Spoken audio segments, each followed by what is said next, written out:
여러분 그 우리나라 찬양팀 가운데 유명한 팀들이 많이 있어요. 젊은 분들이 그 유튜브 같은 걸 보면은 찬양이라고 검색을 하시면 여러 찬양팀들이 막 나와요. 그분들이 찬양 앨범도 내고 그 찬양 콘서트도 하고 막 이러거든요. 우리 교회에서 부르는 찬양도 많은 찬양들이 그분들의 찬양에서 뽑아서 우리가 부르기도 하는데, 특별히 그 젊은 사람들에게 그 CCM계 그 워십팀 가운데 BTS라고 불리는 분들이 있어요. 누구냐면은 어노인팅이라는 팀이거든요. 들어보셨는지 모르겠어요. 어노인팅이라는 그 찬양팀이 있어요. 그 찬양팀이 나오는 그 찬양들 앨범들이 각 교회마다 많이들 부르고 하거든요. 그 어노인팅이 뭐냐면 영어인데, 어노인팅 뜻 자체가 기름 부음이라는 뜻이거든요. 그러니까 그 찬양팀의 이름을 어노인팅이라고 진 것은 아마 성령의 기름 부으심을 열망하는 마음으로 어노인팅이라고 그렇게 이름을 졌나 보다라고 생각을 해요. 자, 오늘 이 얘기를 왜 하냐면 오늘 본문이 어노인팅에 관한 얘기이기 때문에 그래요. 기름 부음에 관한 얘기이기 때문에 그렇습니다. 성경에는 어노인팅, 즉 관유, 기름 부음이 나타나는데 하나님께서 주신 그 직분 가운데에 세 부분의 직분을 가진 사람들에게 기름 부음이 있었어요. 제가 몇 번 설명드렸는데 첫 번째는 제사장입니다. 제사장을 세울 때 기름을 부었어요. 두 번째는 누구냐면 선지자예요. 선지자에게도 기름을 부었어요. 그리고 맨 마지막이 누구냐면 왕을 세울 때 기름을 부었어요. 그러니까 제사장, 선지자, 왕, 이 세 부류의 사람들에게만 기름을 부었다라는 겁니다. 그래서 하나님께서 기름 부은 이유가 뭐냐면 구별하시는 거예요. 구별. 하나님의 거룩한 삶을 위하여 따로 세운 사람들에게 기름을 붓는 거거든요. 그러니까 제사장 같은 경우는 하나님께 예배하는 분이니까 기름 붓고, 선지자는 하나님 말씀을 대언하는 분들이니까 기름을 붓고, 왕은 하나님 대신에 하나님의 백성을 다스리라고 하나님이 기름을 부어주시는 장면이다라는 겁니다. 이걸 관유라고 하는데, 관유는 한자로 말하면 물댈 관자를 써요. 그리고 똑같은 한자인데 읽을 때 뜻이 두 가지인데요. 물댈 관자에 그리고 부을 관자를 써요. 그러니까 물을 대기도 하고 그리고 기름을 붓기도 한다는 뜻이거든요. 유는 기름 유자를 쓰고요. 관유라 그래요. 우리가 보면은 농사를 지을 때 물이 없을 때 논에다 물을 대잖아요. 그걸 관계수라고 합니다. 그 관자가 물댈 관자예요. 똑같은 겁니다. 그러니까 관유라고 하는 것은 내 머리에 기름을 댄다 이런 뜻이고, 또 다른 뜻은 내 머리에 기름을 붓는다 이런 뜻이에요. 그 성경에 관유라고 나오는데, 관유는 특별히 그 감람류를 써요. 감람류. 감람나무에서 나오는 열매죠. 감람나무는 무슨 나무겠어요? 올리브 나무예요. 그러니까 이 감람류는 꼭 올리브유예요. 마트 가면 다 올리브유 팔잖아요. 그 감람류가 올리브유야. 그 올리브유에다가 향유를 섞어. 그러면 기름에서 향기가 나요.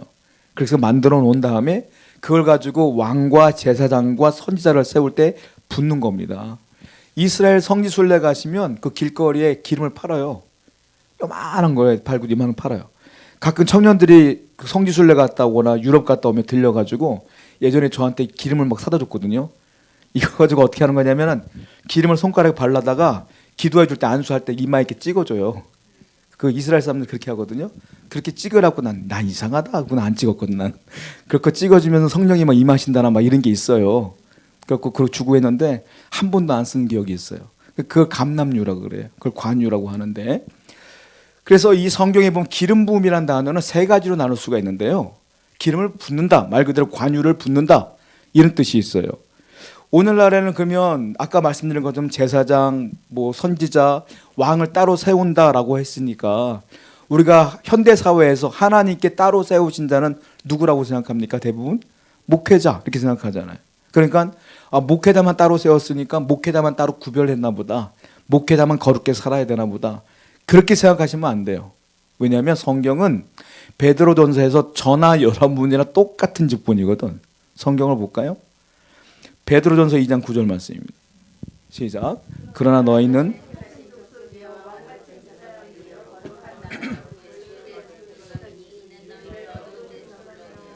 기이한 빛에 들어가게 하신 이의 아름다운 뭡니까? 너희는 택하신 족속이요 왕 같은 제사장들이요. 우리 모두를 말하는 거예요. 성도들은 거룩한 제사장이래. 목사님들만 제사장이 아니라 똑같은 제사장이래요. 그러니까 저나 여러분들이나 따로 세워진 성도는 따로 세워진 백성이라 저도 거룩하게 살아야 되고 여러분들도 성결하게 살아야 되는 거예요. 그러니까 우린 따로 구별된 사람들이다 이 얘기를 하고 있어요. 그래서 우리에게 필요한 게 뭐냐? 관유다. 우리에게도 기름 부음이 필요하다라는 거예요. 그러면 아니 우리에게 기름을 붓지 않지 않습니까? 저도 사실 안수 받을 때 기름 안 부었거든요. 그럼 이 기름 부음이 뭐냐는 것이죠. 자, 디모데후서 2장 21절 말씀 볼게요. 시작. 그러면 누구든지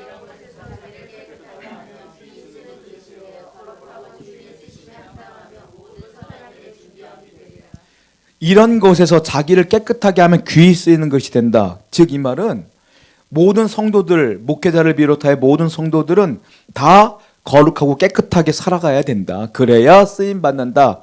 이런 겁니다. 그런데 아까 말씀드린 것처럼 기름을 안 붓잖아요. 우리에게. 이 기름 부음은 뭐냐는 거예요. 이게 바로 성령의 기름 부음이다라는 거예요. 왜냐하면 성령이 우리 안에 들어오셔야 우리가 거룩하게 살 수가 있어요. 성령님께서 우리를 인도해 주셔야 그 성령의 인도하심을 따라 구별되게 살 수 있다라는 겁니다. 구약 성경은 성령이라는 단어가 나오지 않아요. 왜냐하면 사도행전 2장에 성령이 오순절날 임하시기 때문에 그전에는 성령이라는 단어가 나오지 않고 여호와의 영 이렇게 나와요. 근데 구약 성경의 인물도 똑같아요. 자, 요셉에게 하나님의 영이 임하심으로 그가 거룩하게 산 거예요. 우리가 알고 있는 것처럼. 그리고 심지어 이스라엘 초대왕 사울도 초기에는 그가 정신이 맑았을 때는 하나님의 영에게 사로잡힌 사람이었어요. 그래서 왕이 된 거예요.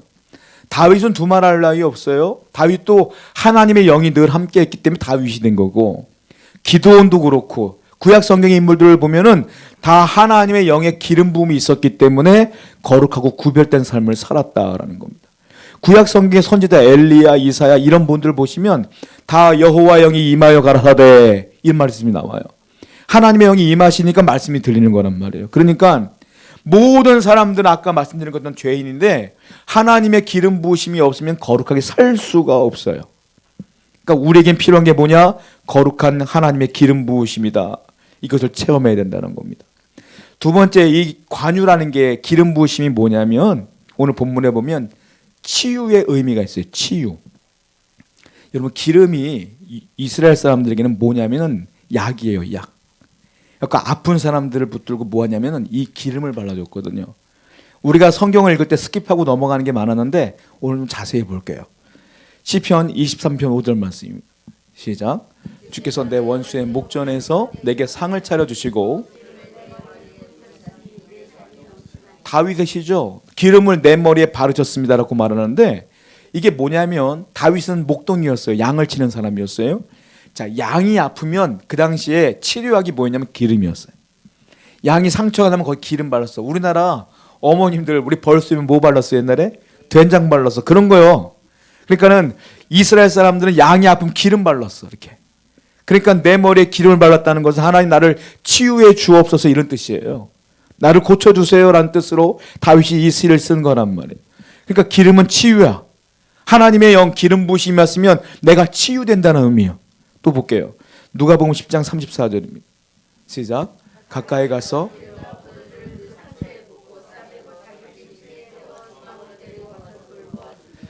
이게 뭡니까? 우리가 사마리아 사람이 그 강도당한 사람 만나서 고쳐주는 장면 나오죠? 여관 들어가서. 그때 뭐라고 했습니까? 자, 가까이 가서 기름과 포도주를 그 상처에 붓고. 기름이 그러니까 뭐예요? 치료제야, 치료제. 연고 같은 거예요. 그 당시 사람들에게는. 기름이 약이었다라는 겁니다. 또 마가복음 6장 13절도 볼까요? 시작. 병자에게 뭘 발랐어요? 기름 바른 거예요. 그러니까 이스라엘 사람 유대인들에게는 기름은 약이었다. 그러니까 하나님의 기름 부으심 어노인팅이라는 건 뭐냐면 내 상처를 고쳐주는 역할을 이 성령이 하시는 것이다 라는 거라는 거예요. 또 뭐예요? 야고보서 5장 14절입니다. 시작. 너희 중에 병든 자가 있느냐?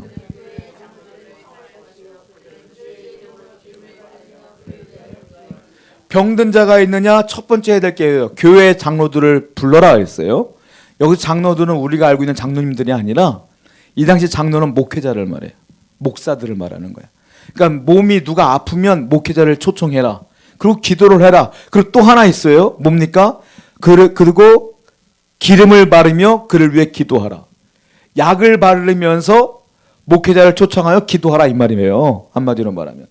그러니까 치료받기 위해서는 뭘 해야 된다? 기도만 해라? 아니요. 약도 먹고 약도 바르고 기도도 해라. 또 하나, 기도하지 말고 약만 먹어라? 아니요. 둘 다 하라. 그러니까 이단들 잘못된 그 종교에 빠진 분들 보면은 기도로 낫는다고 애를 병원에 안 보내. 그래가지고 이상한 뉴스에 나오는 경우 많지 않습니까? 굉장히 잘못된 거예요. 그리고 약만 먹이고 기도를 안 해. 이건 불신앙이에요. 그러니까 건강한 신앙에는 뭐냐면 하나님이 의수를 주신 거예요. 의수를. 약을 주신 거예요. 하나님이 지혜를 주셔서 할 수 있는 대로 약도 먹고 치유도 받고 때로는 수술도 하고 그러면서 같이 기도하면서 나갈 때 하나님께서 고쳐주는 거다. 이 얘기를 야고보서는 분명하게 써 있다는 거예요. 그러니까 이 기름 부음은 뭐냐면 치유제다라는 거예요. 치유제다. 그런데 오늘날 보면 뭐 저보다 어르신들이 더 권사님 더 오래 사셨으니까 저도 어릴 때 비교해 보면 요즘 아이들과 저 때 어린 아이들과 조금 정신적으로 강함이 다른 것 같아. 요즘 애들 더 유약한 것 같아. 근데 우리 어르신들은 더 그럴 거 아니에요. 옛날에는 안 그랬잖아요. 더 셌잖아. 어릴 때부터 다 생활력도 강하고 그랬잖아요. 근데 시간이 흐르면서 정신적으로 점점 연약해지는 것 같아. 정신적뿐만이 아니라 영적으로도. 요즘 보면은 TV에 무슨 금쪽이라는 뭐 TV가 있는데 세상에 이상한 애들이 이렇게 많은지 모르겠어요. 옛날에 한 번도 보지 못한 유형의 애들이 너무 많은 것 같아. 그걸 때 볼 때마다 저는 무슨 생각이 드냐면 이거 부모의 문제야 이런 게 아니라 저는 어떤 느낌이냐면 영이 많이 혼탁해졌나 보다 이 세대가. 저는 이런 생각을 해요 사실은. 예전에는 그렇게까지 하지 않았는데 요즘 왜 그럴까 이런 생각들 가끔 하거든요. 그런 것 같아요. 저는 이 모든 문제는 자 육체적인 병도 그렇고 정신의 병도 그렇고 영적인 병도 그렇고 이 뭐냐 다 영의 문제가 아니냐라는 생각을 해요. 왜냐하면 제가 통계를 봤어요. 기독교 청년들이 있어요. 20세 이상 청년들. 그 청년들이요. 인터뷰를 해봤어요. 교회 언제부터 다녔습니까? 라고 했을 때 유치원 이전부터 교회 다녔던 아이들이 65% 정도가 다녀요. 우리나라에. 그러니까 유치원 이전에는 부모님 따라 교회를 다 다녀. 그리고 심지어 부모가 교회를 안 가도 교회를 보내. 그리고 유치원도 막 그냥 교회에서 하는 유치원도 많으니까 그리 막 보내. 그래서 유치원 이전에는 우리나라 아이들 가운데 65%가 교회를 다녀요. 근데 이 아이들이 성장하며 고등학교를 졸업하고 성인이 되었을 때 몇 프로가 남는 줄 아세요? 청년들이 13%만 교회 다녀. 다 교회를 안 다녀. 고등학교 졸업하면 교회를 안 다녀. 더 심각한 게 있어요. 제가 통계를 봤어요. 중학교, 고등학교 아이들. 지금 중학교, 고등학교 아이들 퍼센티지가 교회 다니는 퍼센티지가 몇 프로인 줄 아세요? 3.8%예요. 전체 인구 가운데 3.8%만 중고등부 아이들이 교회를 다니는데 대형 교회도요 중고등부 아이들 없어요. 우리가 알고 있는 큰 교회, 웬만한 큰 교회, 여러분들이 다녔던 그 교회 있죠? 제가 물어봤거든. 애들 없어. 없어요. 3.8%만 다니는데. 근데 이게 얼마나 충격적인 거냐면 선교사님들에게 미전도 종족 국가가 있어요. 미전도 국가에 선교사를 파송하거든요. 왜냐면 예수를 믿게 해야 되니까. 미전도 종족이 몇 프로가 미전도 종족인지 아세요? 그 인구의 5% 미만이 미전도 종족 국가야. 그러면 중고등부 애들이 3.8% 교단다는 건 중고등부 애들이 미종족 국가인 거야. 거기가 한마디로. 미전도 종족인 거야 애들이. 저는 이 통계부터 너무 충격받았어요. 다음 세대가 걱정이 되는 거예요. 이게 악한 영에 휩싸인 애들이 더 많아질 것이고 90% 이상이 교회를 안 다닌다는데 이거 어떻게 되나. 심각해져지는 거예요. 그러니까 이 모든 것들을 치유할 힘이 뭘까 오늘 설교 준비하다가 하나뿐이었구나. 기름 부으심이 있어야 된다. 하나님의 성령의 기름 부으심이 부모에게 있고 그래야 그 자녀에게 흘러가지 않겠느냐. 이런 생각뿐이 안 들어요. 여러분 그렇습니다. 이 기름 부으심이 치유하는 거예요. 오늘도 여러분들 기도하실 때 이왕 시간 있어서 오셨으면 최선을 다해 기도하시고 예배하실 때에 하나님의 기름 부으심이 여러분 가운데 있기를 축원드립니다. 그럴 때 내 영혼이 회복되어지고 내 자녀에게도 그 은혜가 흘러갈 줄로 믿어요. 그래서 나온 게 뭐냐? 이게 어노인팅, 성령의 기름 부으심이 나오는 거예요. 자, 성도에게 성령의 기름 부으심이 있으면 뭐가 좋냐? 첫 번째, 제사장에게 문다 그랬죠? 기름은. 제사장의 권세를 받게 돼요. 제사장의 권세는 뭐냐면 제사장은 백성들을 뒤로 하고 하나님 앞에 백성들 대표로 나가는 사람이 제사장이거든요.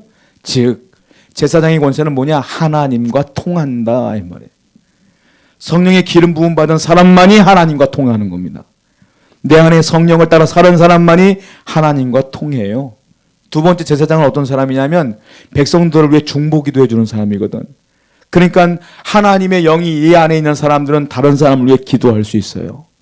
내 자녀를 위해, 교회를 위해, 형제자매를 위해 기도할 수 있는 권세가 있다. 세 번째는 뭡니까? 선지자의 권세도 와요. 자, 기름 부으심은 선지자가 어떤 게 선지자인 줄 아십니까? 선지자는 예언하는 사람이 아니에요. 예언이 뭔 줄 아세요? 하나님의 말씀을 선지자에게 주셔요. 그러면 선지자는 그 말씀을 듣고 그대로 전하는 게 예언이야. 무당처럼 너 2025년은 어떻게 될 거야? 이런 게 예언이 아니라 하나님의 말씀을 그대로 전하는 게 예언이라고요. 그 일을 누가 하느냐? 선지자가 하는데 그 선지자에게 기름 부음이 있기 때문에 가능하다는 거예요. 즉 하나님의 말씀을 기름 부음 받은 자에게 주신다 이거예요. 성경을 보겠습니다. 요한일서 2장 27절 말씀이에요. 시작. 너희는 주께 받은 바